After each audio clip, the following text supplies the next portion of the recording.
এখনকার যুগের টুপি দাড়িওয়ালা হুজুররা, তথাকথিত হুজুররা পর্যন্ত লটারির অফার দেয়, আসুন আমাদের এই প্রোডাক্টটা কিনুন, 1000 জন কিনলে, 100 জন কিনলে এর মধ্যে সৌভাগ্যবান 2 জন উমরা করার সুযোগ পাবে। কি এরকম লটারি দেওয়া হয় কিনা? বিভিন্ন মার্কেটে লটারি দেওয়া হয়, ব্যবসা প্রতিষ্ঠান থেকে দেওয়া হয় লটারি। আমাদের মাল কিনলেই 10 জন যাবে উমরায়, 5 জন যাবে উমরায়। এই উমরা যাওয়ার নিয়ত, লোকটা দেখেছে কি দেখছেননি?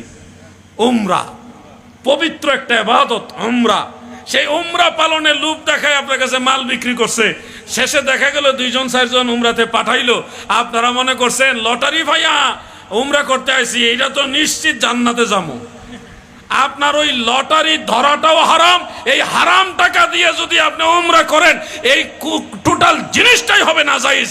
আল্লাহর সন্তুষ্টি তো হবেই না, বরং এই লটারির কারণে আপনি জাহান্নামের আগুনে জ্বলা লাগবে। এই ধরনের লটারি ধরবেন নি। এই লটারি অফার যারা দেয় তারাও কিন্তু দাড়িওয়ালা হুজুর, তথাকথিত হুজুর, বড় বড় ডিগ্রিও আছে, কিন্তু আপনাকে বলবে জায়েজ। এগুলি হলো শয়তানের দোসর। এদের থেকে আপনারা সতর্ক থাকবেন। বেজার হইতেছেন আপনারা? এগুলি আপনাদের সচেতন করা আমাদের দায়িত্ব। বলার পরে যদি আপনারা না মানেন, আমাদের দায়বদ্ধতা মুক্ত।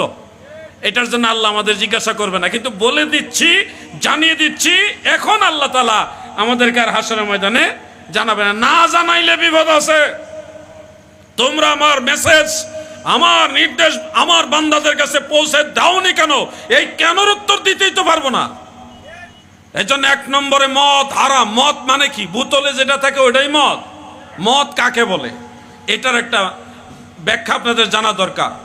যুবক ভাইরা আপনারা জানেন, শুনেন, শুধু বোতলে যেটা ড্রিঙ্ক থাকে ওটার নামই মদ না। মদের ব্যাখ্যা, মদ কাকে বলে, এটা স্বয়ং আল্লাহর রাসূল সাল্লাল্লাহু আলাইহি ওয়াসাল্লাম বলেছেন। সুনান ইবনে মাজাহ শরীফের মধ্যে উল্লেখ, কুল্লু মুস্কিরিন খামরুন, কুল্লু মুস্কিরিন খামরুন ওয়া কুল্লু খামরিন হারামুন। প্রত্যেকটা নেশা উদ্রেককারী বস্তু হলো মদ, আর প্রত্যেক মদ হলো হারাম। আমি আবার বলছি, নেশা উদ্রেককারী প্রত্যেক বস্তুই হলো মদ।